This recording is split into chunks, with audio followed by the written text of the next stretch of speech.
રાજકોટમાં principal DP Joshi public library ખાતે યોજાયેલી ગ્રંથ ગોષ્ઠીની 315મી બેઠકમાં અંબર પંડ્યાના પુસ્તક મેલોડીઝ ફ્રોમ ધ હાર્ટનું વિમોચન કરવામાં આવ્યું હતું।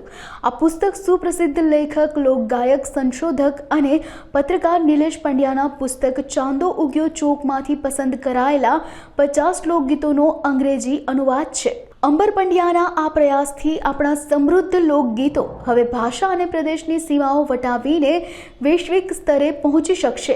આ વિમોચન સમારોહમાં સૌરાષ્ટ્ર યુનિવર્સિટીના કુલપતિ ડોક્ટર ઉત્પલ જોશી, સિસ્ટર નિવેદિતા ફાઉન્ડેશનના સ્થાપક, લેખકો, પ્રકાશકો અને અનેક અન્ય મહાનુભાવો ઉપસ્થિત રહ્યા હતા। ગુજરાતી લોકગીતો અને એના રસદર્શનનું પુસ્તક મારું ચાંદો ઉગ્યો ચોકમાં 6 વર્ષ પહેલાં પ્રગટ થયું।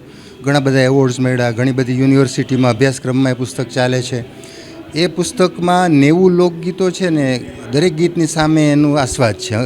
ગુજરાતીમાં આપણી પાસે ગુજરાતી લોકગીતોના આસ્વાદના પુસ્તકો બહુ ઓછા છે। એમાં ચાંદો ઉગ્યો ચોકમાં એક માઇલસ્ટોન રૂપ પુસ્તક આવ્યું અને એના ઉપરથી મારા દીકરાએ અંબર પંડ્યાએ જે આસ્વાદ છે ગુજરાતી લોકગીતો એમને યથાવત રાખ્યા 50 ગીતો, અને જે આસ્વાદ છે એનું એણે ગુજરાતીનું અંગ્રેજી ટ્રાન્સલેશન કર્યું, અનુવાદ કર્યો અને એનું પુસ્તકનું અત્યારે વિમોચન થયું। એણે નામ રાખ્યું છે મેલોડીઝ ફ્રોમ ધ હાર્ટ। એટલે એક જેને કહેવાય કે યુનિક પ્રયોગ અથવા નવો પ્રયોગ છે એ ગુજરાતી લોકગીતોના આસ્વાદનું અંગ્રેજી કદાચ પહેલીવાર આવતું હશે, મને ખબર નથી, પણ એક યુનિક એક્સપેરિમેન્ટ છે। તો એનું સરસ વિમોચન થયું અને આજે મહાનુભાવોની હાજરીમાં સૌરાષ્ટ્ર યુનિવર્સિટીના કુલપતિ આપણા રાજુલભાઈ દવે, આપણા ગુલાબભાઈ જાની સાહેબ, સલીમભાઈ સોમાણી સાહેબ, બળવંતભાઈ દેસાઈ સાહેબ અને મહાનુભાવોની હાજરીમાં એના પ્રકાશક, વેદાંત પ્રકાશનવાળા રાજભાઈ સોની, એમની ઉપસ્થિતિમાં એક સરસ મજાના પુસ્તકનું આજે વિમોચન થયું। જુઓ, કોઈપણ લેખકનું પુસ્તક જ્યારે બીજી ભાષામાં અનુવાદિત થતું હોય ત્યારે હંમેશા લેખકને ખુશી હોય, એટલા માટે કે પોતાની ભાષામાં તેને માન્યતા મળી જ છે, હવે એની બીજી ભાષામાં પણ માન્યતા મળી છે। એટલે લેખક તરીકે કોઈ પણ લેખક ખુશ હોય। મારે માટે આ જે ડબલ ખુશી છે, એટલા માટે મારા પુસ્તકનું અંગ્રેજીમાં અનુવાદ થયો છે અને મારા જ દીકરાએ કર્યો છે, એટલે એક લેખક તરીકે ખુશ છું, એના કરતાં વધુ પિતા તરીકે વધુ ખુશ છું। હું છું અંબર પંડ્યા અને આજે મારું જે પુસ્તક છે મેલોડીઝ ફ્રોમ ધ હાર્ટ એનું અહીંયા વિમોચન થવા જઈ રહ્યું છે, તો હું ખૂબ જ આનંદ અનુભવું છું।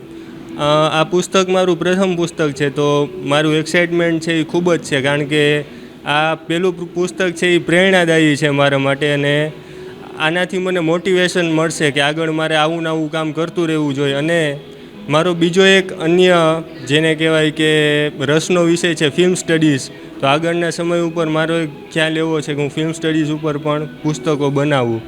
અને આ પુસ્તક જે છે એમાં મેં મોટે ભાગે એમ જોવા જાવ તો 4 જે ઓડિયન્સ છે એને મેં ટાર્ગેટ કરેલું છે। એક તો નોન ગુજરાતી, જેવું ગુજરાતી નથી આવડતું જે લોકોને, એ લોકો, પછી યુપીએસસી લેવલ કક્ષાની જે તૈયારી કરતા હોય જેમને ઇંગ્લિશ આવડે છે તો એ લોકોને આપણા વારસાની ખબર પડશે, પછી ફોરેનર્સ તો ખરા જ, અને ચોથા નંબરના છે જે ગુજરાતીઓ છે પણ અંગ્રેજી મીડિયમમાં ભણેલા છે એવા વિદ્યાર્થીઓ। તો આ 4 જે કેટેગરી છે, આ 4 જે ઓડિયન્સ છે એને ટાર્ગેટ કરી અને મેં આ પુસ્તક લખેલું છે। આઈ હોપ કે આપ સૌને ગમશે અને આપ સૌ કદર કરશો। Thank you.